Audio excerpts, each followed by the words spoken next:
हमरा बबुआ होई त तोहरा के बोलाई ना दो।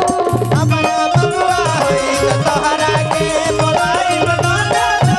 हमरा बबुआ होई त तोहरा के बोलाई ना दो। बबुआ होई त तोहरा के बोलाई ना दो।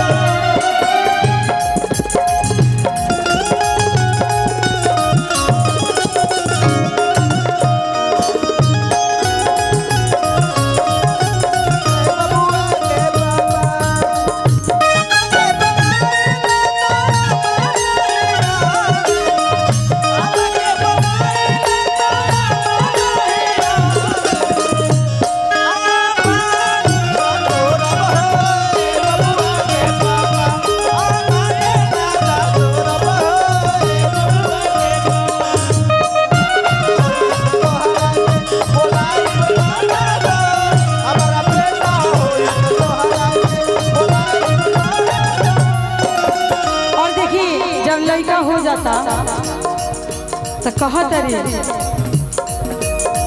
काजर पराई पायल देबो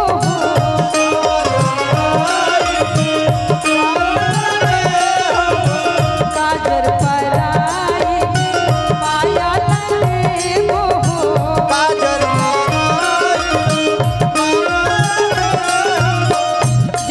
जब लड़का होला घर में तो सबसे ज्यादा खुशी फुआ लोग के होला कि हमारा नेक मिली। काजर पराई में चाहे सौर लिपाई में चाहे हलवा बनावे में तो कहत तरी भौजाई काजर पराई पायल देबो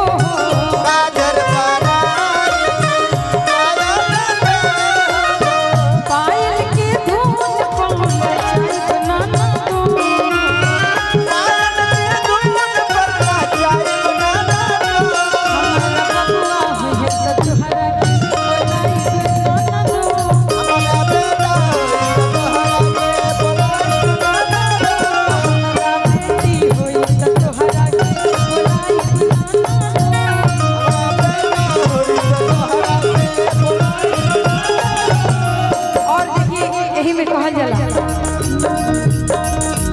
मांगे धीरे थोड़ा सा धीरे कि मांगे न नदी